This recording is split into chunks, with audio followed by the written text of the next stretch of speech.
இந்த கதவு கொஞ்சம் சத்தம் பயன்படுத்துது. ஹலோ ஹலோ வணக்கம், பத்தா கிச்சன். இன்றைக்கி காலையில் டிஃபன் வந்து பன் தோசை. இதில் வந்து ஆல்ரெடி 2 கப்பு ராகி மாவு, 2 கப்பு ரவா போட்டு ஊற வச்சுக்கிறேன். தயிர் 1 கப்பு போட்டு ஊற வச்சுட்டேன். இதில் வந்து அடுத்தது வெங்காயம் ஒரு 2 வெங்காயம் பொடியாக நறுக்குனது, ஒரு 3 பச்சை மிளகாய் பொடியாக நறுக்குனது, ஒரு துண்டு இஞ்சி பொடியாக நறுக்குனது, கொஞ்சோண்டு பூண்டு பொடியாக நறுக்கி வச்சது. இது வந்து கீரை, முருங்கைக்கீரை. இது போட்டுக்கோங்க கொஞ்சம்.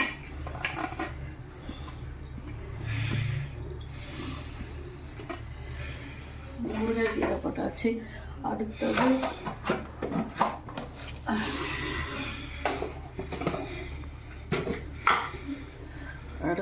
ஜீரகம் 1 டீஸ்பூன் போட்டுக்கோங்க.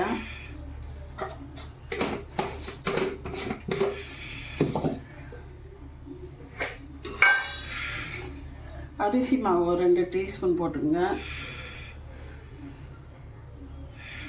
ஒரு 3 டீஸ்பூன் போட்டுக்கோங்க அரிசி மாவு. போட்டு எல்லாத்தையும் மிக்ஸ் பண்ணிடுங்க.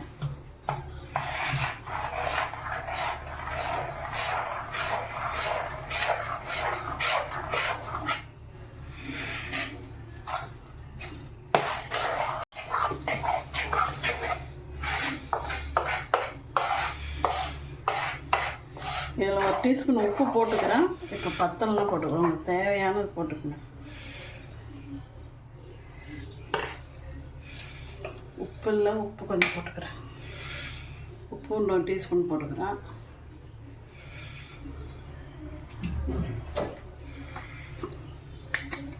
அடுத்தது பெருங்காயம் ஒரு 1/2 டீஸ்பூன் போட்டுக்கோங்க.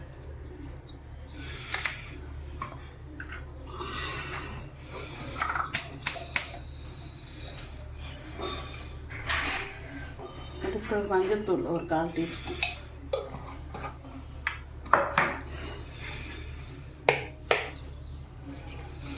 தண்ணி தேவையான தண்ணி ஊற்றிங்க.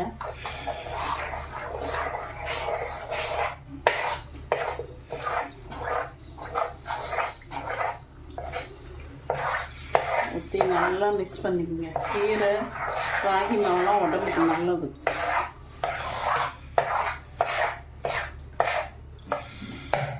ஊற்றிட்டு தேங்காய் சட்னி வச்சு சர்வ் பண்ணக்குள்ளே காமிக்கிறேன். ராகி வச்சு முருங்கைக்கீரை வச்சு பன் தோசை ரெடி, தேங்காய் சட்னி ரெடி. இதை நீங்கள் செஞ்சு சாப்பிட்டு பாருங்கள். சாப்பிட்டு எப்படி இருக்குதுன்னு கமெண்ட் பண்ணுங்கள், சப்ஸ்கிரைப் பண்ணுங்கள். பார்த்துட்டு அப்படியே விட்டுறாதீங்க.